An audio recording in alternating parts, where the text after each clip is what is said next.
ये कहानी पहले बंदर नेता सम्राट की मौत के सैकड़ों साल बाद की है। बंदरों ने कई कबीले बना लिए हैं, जबकि इंसान जंगली जीवन जीने को मजबूर हो गए हैं। कभी आसमान छूती ऊंची इमारतें अब घने जंगलों में बदल चुकी हैं। नुआ एक ऐसे ही कबीले का युवा सदस्य है जो फाल्कन कबीले का एक युवा चिंपैंजी होता है। वह अपने दोस्तों अनाया और सुना के साथ मिलकर बाज के अंडे इकट्ठा कर रहा था ताकि अगले दिन होने वाले वयस्कता संस्कार की तैयारी पूरी की जा सके। लेकिन घोंसले से केवल 2 ही अंडे लिए जा सकते थे। तीनों असमंजस में पड़ गए। तभी ऊंचाई से अचानक बाज की तेज आवाज सुनाई दी। वे तुरंत समझ गए कि ऊपर कहीं और भी एक घोंसला है। रास्ता बेहद खतरनाक था और नीचे गहरी खाई थी जिसका कोई अंत नजर नहीं आता था। नोआ ने बिना जरा भी हिचकिचाए पास पड़ी एक लोहे की छड़ उठा ली, पूरी ताकत लगाई और सामने की ओर छलांग लगा दी। अपनी फुर्ती और साहस के दम पर कई रोमांचक और जोखिम भरे कदम पार करते हुए वह आखिरकार चट्टान की चोटी पर बने घोंसले तक पहुंच गया। लेकिन उसकी जीत ज्यादा देर तक नहीं टिक पाई। अचानक एक गुस्से से भरी बात झपट कर आई और बेखबर नोआ को धक्का दे दिया। नोआ हवा में लुढ़कता हुआ गहरी खाई की ओर गिरने लगा। अनाया और सुना भय से कांप उठे। वे चट्टान के किनारे तक दौड़े, लेकिन बस बेबस होकर उसे गिरते देख सकते थे। जब उन्हें लगा कि अब नोआ का बचना नामुमकिन है, तभी चमत्कार हुआ। गिरते गिरते नोआ ने बाहर निकली एक टहनी को पकड़ लिया और उसी के साथ वह दुर्लभ बाज का अंडा भी उसके हाथ में था। खतरे से भरी इस मुहिम के बावजूद तीनों दोस्त अपनी सफलता की खुशी में डूब गए। लेकिन जब वे घोड़ों पर सवार होकर कबीले की ओर लौटने लगे, तब नोआ ने देखा कि उसका प्यारा कंबल गायब था। उसी समय पास के जंगल से कुछ संदिग्ध आवाज आई। तीनों सतर्क हो गए। उन्होंने एक धुंधली आकृति को तेजी से भागते देखा। बिना सोचे समझे नोआ ने अपने साथियों का नेतृत्व किया और पीछा शुरू कर दिया। कुछ दूर दौड़ने के बाद नोआ अचानक रुक गया और उसके चेहरे पर गंभीरता छा गई। उनके सामने एक डरावनी सुरंग का द्वार था। नोआ को अपने कबीले के बुजुर्गों की चेतावनी याद आई कि उस सुरंग के दूसरी ओर भयानक इंसान रहते हैं। तीनों युवा चिंपैंजी सांस रोके सावधानी से पेड़ पर लटकी उस चीज की ओर बढ़े। जैसे ही वे पास पहुंचे तो एक अजनबी और बेचैन कर देने वाली गंध उनकी नाक में समा गई। कोई शक नहीं था कि वह इंसानों की गंध थी। डर की लहर उनके भीतर दौड़ गई। तीनों ने घबराकर कंबल पकड़ा और तेजी से भागे। घोड़ों पर सवार होकर वे बिना पीछे देखे अपने कबीले की ओर दौड़ पड़े। नोआ का कबीला बड़ा समृद्ध और शांति से भरा हुआ था। जैसे ही नोआ और उसकी टोली वापस लौटी तो पूरे कबीले में हलचल मच गई। छोटे छोटे बंदर उत्सुकता से उनके चारों ओर इकट्ठा हो गए ताकि उनके विजय चिन्ह यानी बाज के अंडों को देख सके। नोआ के लिए सबसे जरूरी था कि अपने पिता की स्वीकृति पाना। वह कबीले के प्रसिद्ध बाज प्रशिक्षक का बेटा था, लेकिन अब तक वह अपनी कोई खास प्रतिभा साबित नहीं कर पाया था। इस बार अपने दम पर लाए गए बाज के अंडे ने उसे आत्मविश्वास दिया, लेकिन कंबल पर लगे खून के धब्बों ने उसके पिता को शक में डाल दिया। उसमें साफ तौर पर इंसानों की गंध आ रही थी। पिता ने उससे सवाल किया, पर नोआ ने साफ इनकार कर दिया कि वह कभी सीमा के पास गया था। पिता ने ज्यादा पूछताछ नहीं की, बस कबीले के बुजुर्गों को आदेश दिया कि अगर आसपास इंसान दिखे तो उन्हें भगा दिया जाए। बुजुर्गों को जाते देख नोआ के मन में अजीब सी बेचैनी भर गई। उस रात नोआ को नींद नहीं आई। वह करवटें बदलता रहा, फिर उठकर अपनी माँ की टूटी हुई छड़ी ठीक करने लगा। तभी अचानक उसे जलने जैसी तेज गंध महसूस हुई। उसे कुछ गड़बड़ लगी तो वह सावधानी से उस दिशा में बढ़ा, लेकिन गोदाम के पास पहुंचकर उसने जो देखा उससे वह सन्न रह गया, क्योंकि वहाँ एक इंसान खड़ा था। नोआ ने उसका पीछा करने की कोशिश की, लेकिन इंसान ने उसे जोर से धक्का दे दिया। जब तक नोआ संभल पाता, उसकी बाहों में पकड़ा बाज का अंडा जमीन पर गिरकर चकनाचूर हो चुका था। अब नोआ बुरी तरह घबरा गया। अगले ही दिन वयस्कता समारोह था। कबीले के मुखिया का बेटा होने के नाते उस पर भारी उम्मीदें टिकी थी। अपने पिता को निराश न करने के लिए उसने फैसला किया कि वह एक बार फिर जोखिम उठाएगा और नए बाज के अंडे की तलाश में घोंसले तक जाएगा। काली तूफानी रात में नोआ अकेले घोड़े पर सवार होकर जंगल की ओर निकल पड़ा। रात का जंगल खतरों से भरा था। अजीब अजीब आवाजें उसके रोंगटे खड़े कर रही थी, लेकिन उससे भी भयानक दृश्य उसका इंतजार कर रहा था। जंगल के बीचों बीच एक खून से सना नरसंहार का दृश्य था। नोआ का दिल जोर से धड़कने लगा। वह घोड़े से उतरकर पास गया। जब उसने मृत शरीर को पहचाना तो उसके पैरों तले जमीन खिसक गई। वह उसके पिता द्वारा भेजे गए बुजुर्गों में से एक था। हैरानी और डर ने उसे पूरी तरह जकड़ लिया। तभी अचानक तेज घोड़ों की टापों की आवाज सुनाई दी। कुछ ही दूरी पर बंदरों की एक विशाल सेना दिखाई दी। नोआ तुरंत पास की घास में छिप गया और सांस रोककर बैठ गया। वे घुड़सवार बेहद खतरनाक लग रहे थे। उनके सिर पर मुखौटे थे, हाथों में जलती मशाले और हथियार थे। उनका रूप देखकर साफ हो गया कि वे किसी भी हाल में दया दिखाने वाले नहीं थे। वे आगे बढ़ते हुए जमीन पर पड़ा कंबल उठा लेते हैं। तभी अचानक नोआ का घोड़ा बाहर आ जाता है। नोआ का दिल धक से रह जाता है। गिरोह का सरदार सेसा तुरंत समझ जाता है कि घोड़े का पीछा करने से उन्हें रास्ता मिल जाएगा। अब नोआ घबरा उठता है। वह उनके पीछे पीछे पूरी ताकत से दौड़ता है,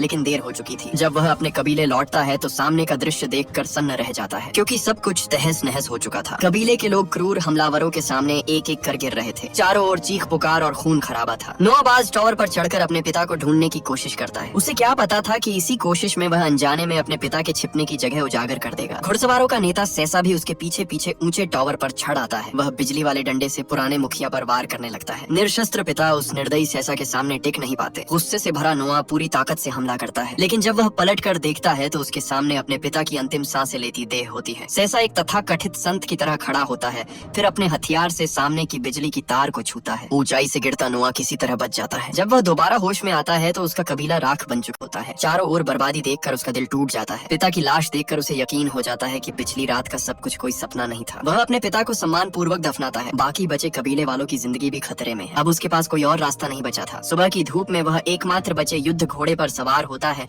हथियार उठाता है और उसी जगह लौटता है जहाँ उसे कंबल मिला था। वह सुरंग अब भी उतनी ही डरावनी थी, लेकिन अब नोआ के पास पीछे हटने का विकल्प नहीं था। अपनी कठिन बदले की यात्रा शुरू करने के लिए वह जमीन पर पड़े पैरों के निशानों का पीछा करते हुए बेखौफ सुरंग में दाखिल हो जाता है। कुछ दूर जाने पर उसे अपनी माँ का कंबल दिखाई देता है। ये एक सुराग था जो उसने जानबूझकर छोड़ा था। नोआ का संकल्प और मजबूत हो जाता है। रात में तेज हवा चलने लगती है। उसे बार बार महसूस होता है कि कोई उसका पीछा कर रहा है। लंबे इंतजार के बाद वह थककर सो जाता है। सुबह जब उसकी आंख खुलती है तो सूरज की रोशनी फैली होती है और उससे भी हैरानी की बात यह थी कि उसके पिता का बाज जिन्वू उसके सामने खड़ा था। हालांकि जिन्वू उसे कभी पसंद नहीं करता था, फिर भी नोआ उससे सांत्वना चाहता है, लेकिन बाज उसे चोंच मारता है। ये दर्द जैसे उसके मन का बोझ हल्का कर देता है। वह फिर से अपने सफर पर निकल पड़ता है, लेकिन अचानक वह एक जाल में गिर जाता है। घबराहट में संभल ही रहा था कि एक बंदूक उसकी कनपटी पर आ टिकती है। राका नाम का एक बंदर सामने आता है। वह पास जलती हुई लकड़ियों की ओर इशारा करता है। उसका गांव भी उन्हीं मुखौटा पहने बंदरों ने लूट लिया था। दो अजनबी धीरे धीरे अपनी सतर्कता कम करते हैं। राका से नोआ को पता चलता है कि वे नकाबपोश बंदर आखिर है कौन। दरअसल महान सम्राट की शिक्षाओं को तोड़ मरोड़ दिया गया है। जहाँ कभी एकता में शक्ति और बंदर इंसानों को नहीं मारेंगे का सिद्धांत था, अब उसे बदलकर यह बना दिया गया है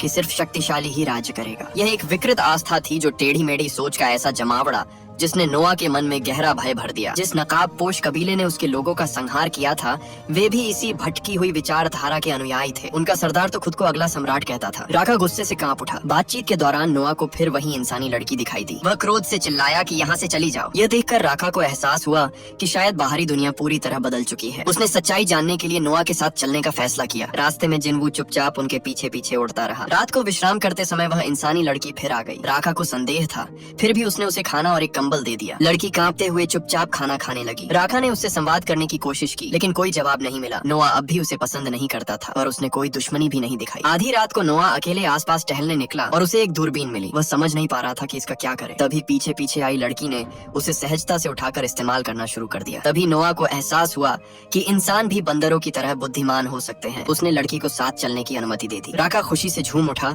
और लड़की को अपने साथ आने का निमंत्रण दिया। वह उसे कुछ ऐसे रहस्य भी बताने लगा जो केवल वही जानता था। यात्रा के दौरान उन्हें एक झुंड प्यारे जेबरा दिखाई दिए। ये प्रजाति नोआ ने पहले कभी नहीं देखी थी, लेकिन लड़की के चेहरे पर आश्चर्य छा गया। तभी सामने की पहाड़ी पर लड़की के कुछ अन्य इंसान दिखाई दिए। लड़की तुरंत उनकी ओर बढ़ी। राका भी उसके साथ गया। चर्चा के बाद राका और लड़की ने वहीं रुकने का फैसला किया, जबकि अपने कबीले से मिलने की उम्मीद में खुश नोआ ने अकेले आगे बढ़ने का निश्चय किया। लेकिन ज्यादा समय नहीं बीता था कि नकाबपोश कबीला वहाँ आ धमका। उन्होंने भीड़ को तितर बितर कर दिया और इंसानों का बेरहमी से पीछा करना शुरू कर दिया। राका इंसानों को बचाना चाहता था, पर वह अकेला क्या कर सकता था। वह असहाय होकर अत्याचार देखता रहा। फिर भी उसने पास पड़ी एक हथियार जैसी चीज उठा ली। उधर लड़की घिर चुकी थी। नकाबपोश साफ तौर पर उसी को ढूंढ रहे थे। सामने झाड़ियों में छिपने की थोड़ी जगह थी, लेकिन ज्यादा देर तक वहाँ रहना खतरे से खाली नहीं था। सैसा ने अपने आदमियों को अलग अलग दिशाओं में तलाश करने का आदेश दिया। लड़की झाड़ियों में रेंगते हुए छिपने की कोशिश करने लगी। जब वह पूरी तरह गिरने वाली थी, तभी उसने सामने नोआ को भटकते देखा। शायद वही उसकी आखिरी उम्मीद था। लड़की नोआ की ओर भागी और पास पड़े एक सूखे पेड़ का सहारा लेकर आगे बढ़ने की कोशिश की। लड़की फुर्ती से काले घोड़े पर कूद जाती है। सैसा तुरंत उसके पीछे लपकता है,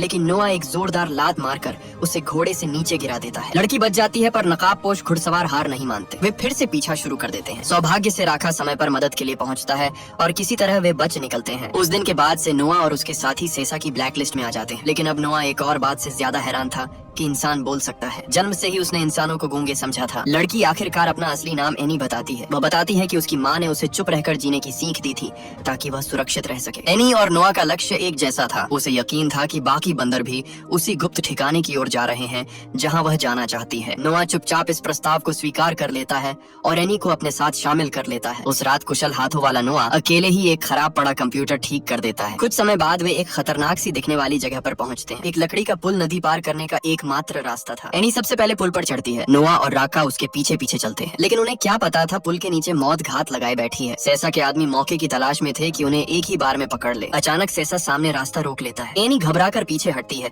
पर पीछे का रास्ता भी नकाबपोशों ने घेर लिया था। अराजकता के बीच एनी नदी में गिर जाती है। राका बिना एक पल गवाए पानी में कूद पड़ता है। खुद खतरे में पड़कर भी वह पूरी ताकत से एनी को वापस पुल तक पहुंचा देता है, लेकिन खुद उफनती धारा में बह जाता है। नोआ अपने दोस्त को पानी में गायब होते देख टूट जाता है। उसका दिल जैसे चाक हो जाता है, लेकिन इस समय वह खुद कैदी बन चुका था। वह कुछ नहीं कर सकता था और बस यह सब होते देख सकता था। आखिरकार उसे अपमानित करके घोड़े के पीछे बांध दिया जाता है और घसीटते हुए दुश्मनों के शिविर में ले जाया जाता है। नकाबपोश कबीले का साम्राज्य देखकर वह स्तब्ध रह जाता है। उनका इलाका विशाल था, हजारों बंदर वहाँ रहते थे। कई तो वे थे जिन्हें सेसा ने जबरदस्ती गुलाम बनाकर अपने अधीन कर लिया था। एक राहत की बात यह थी कि नोआ को अपने कबीले के कुछ जीवित सदस्य मिल जाते हैं। उधर एनी को एक रहस्यमय कमरे में कैद कर दिया जाता है। वह जगह इंसानी सभ्यता के अवशेषों से भरी थी। वहाँ ढेर सारी पुरानी किताबें भी सुरक्षित रखी थी। जिज्ञासा में वह चारों ओर देखने लगती है, तभी उसके पीछे अचानक कोई आ खड़ा होता है। वह एक मध्यम आयु का पुरुष था, ट्रेविथन था। वह नए सम्राट द्वारा पाला गया इंसान था। ट्रेविथन का काम था नेता के लिए किताबें पढ़ना। एनी ने उसे तिरस्कार से देखा, लेकिन वह नहीं जानती थी कि ट्रेविथन सिर्फ आज्ञाकारी पालतू नहीं था। असल में नया सम्राट मानव सभ्यता के पतन के समय छिपाए गए खजाने पर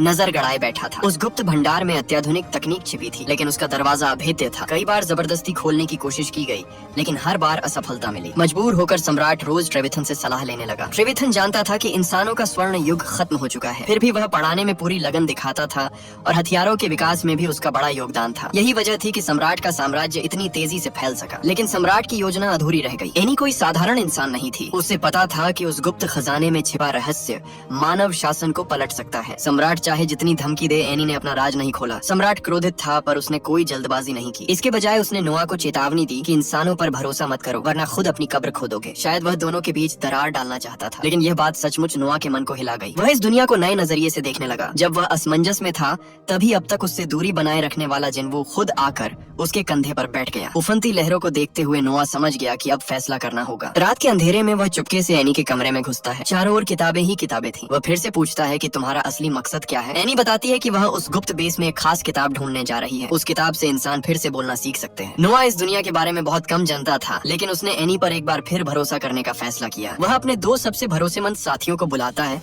और एनी के साथ मिशन पर निकल पड़ता है। एनी पहले से पूरी योजना बना चुकी थी। उन्होंने डैम पर बम लगा दिए। जैसे ही गेट खुलेगा, वे विस्फोट करेंगे और समुद्र का पानी बेस के अंदर घुसकर सारे हथियार नष्ट कर देगा। इसके बाद नोआ अपने लोगों को आजाद कर सकेगा। लेकिन जैसे ही वे आगे बढ़ने वाले थे कि ट्रेविथन अचानक सामने आ गया। एनी ने उसे साथ भागने के लिए मनाने की कोशिश की, लेकिन ट्रेविथन अड़ा रहा, क्योंकि इंसानों का समय खत्म हो चुका था। एनी ने बिना झिझक उसे काबू कर लिया। यह दृश्य आसपास खड़े बंदरों को चौंका देता है, लेकिन अब पीछे हटने का कोई रास्ता नहीं था। वे योजना के मुताबिक आगे बढ़ते हैं। जल्द ही वे एक ऊंचे पहाड़ पर पहुंचते हैं। अपनी जातिगत फुर्ती से वे तेजी से चढ़ जाते हैं। कुछ ही देर में गुप्त बेस का वेंटिलेशन शाफ्ट सामने होता है। एनी मशाल उठाकर बिना डरे अंदर चली जाती है। बेस के अंदर आधुनिक तकनीक की भरमार थी, लेकिन मेघ को रास्ता अच्छी तरह मालूम था और वह सीधे अपने लक्ष्य की ओर बढ़ती है। नोआ भी आसपास की जगहों को टटोलना शुरू कर देता है। आसपास की हर चीज देखकर नोआ स्तब्ध रह जाता है। लेकिन सबसे बड़ा झटका उसे तब लगता है जब उसे एक चित्र पुस्तक मिलती है। उसमें दिखाया गया था कि कभी बंदर इंसानों के पालतू हुआ करते थे और उन्हें पिंजरों में कैद रखकर प्रदर्शन के लिए रखा जाता था। ये सच नोआ की पूरी सोच को हिला देता है। वह आगे खोजबीन करने ही वाला थी कि एनी वापस लौट आती है। वह चुपके से वह चीज ले चुकी थी जिसकी उसे तलाश थी, लेकिन वह कोई किताब नहीं थी जिससे इंसान बोलना सीख सके, बल्कि एक सैटेलाइट डिक्रिप्शन चाबी थी। एनी नोआ को योजना के मुताबिक गेट खोलने ले जाती है ताकि समुद्र का पानी बेस में घुसकर सब कुछ डुबो दे। पर उन्हें अंदाजा नहीं था कि टेसा पहले से ही खजाने के दरवाजे पर मौजूद है। और इससे भी भयानक था कि नोआ का कबीला भी वहीं लाया जा चुका था। कभी भी उनका संहार हो सकता था। उसी जानलेवा पल में अचानक गोली की आवाज गूंजती है। एनी ने पिस्तौल निकाल ली थी। यह देखकर टेसा घबरा जाता है और जल्दबाजी में एनी को जाने देने का वादा करता है। एनी बिना झिझक निकल जाती है और जाते जाते सारे बम विस्फोटित कर देती है। देखते ही देखते प्रचंड समुद्री लहरें अंदर घुसने लगती हैं। सभी बंदर जान बचाने के लिए खजाने के भीतर की ओर भागते हैं। बहुत कोशिशों के बाद अधिकतर बंदर ऊपरी हिस्से तक पहुंच जाते हैं जहां पुराने वेंटिलेशन शाफ्ट था, लेकिन नोआ चैन की सांस भी नहीं ले पाता कि सम्राट उसे जमीन पर पटक देता है। वह क्रोध से चिल्लाता है कि तुमने एक इंसान पर भरोसा किया, अरे मेरी सारी महत्वाकांक्षा बर्बाद कर दी। उसका गुस्सा और निराशा नोआ पर बरसने लगता है, फिर भी नोआ नहीं झुकता। तभी एक रहस्यमयी आवाज गूंजती है। सम्राट घबरा जाता है। नोआ जोर से गर्जना करता है और देखते ही देखते कई और बंदर उसकी आवाज में आवाज मिलाते हैं। तभी सम्राट को एहसास होता है कि ये बंदर अब उसके अनुयायी नहीं रहे। उनकी पुकार से चट्टानों के ऊपर से पक्षियों का झुंड उड़ता हुआ आता है। अराजकता में सम्राट संतुलन खो देता है और खाई में गिर पड़ता है। आखिरकार नोआ अपने कबीले को बचाने में सफल होता है। जल्द ही एक नया घर बसाया जाता है और एक नई शुरुआत होती है। लेकिन जो लड़की गायब हो जानी चाहिए थी, अब वह फिर से सामने आती है। नोआ के मन में गुस्सा अब भी है, फिर भी वह उम्मीद करता है कि बंदर और इंसान शांति से रह सके। इस उम्मीद के प्रतीक के रूप में वह अपनी शांति हार नेकलेस एनी को दे देता है। लेकिन उसे क्या पता कि इंसानों ने एक नई योजना शुरू कर दी है। वे उपग्रह संकेतों को फिर से सक्रिय करने वाली मशीन चालू करते हैं और पहले से तैयार उपकरण उसमें स्थापित कर दिए जाते हैं।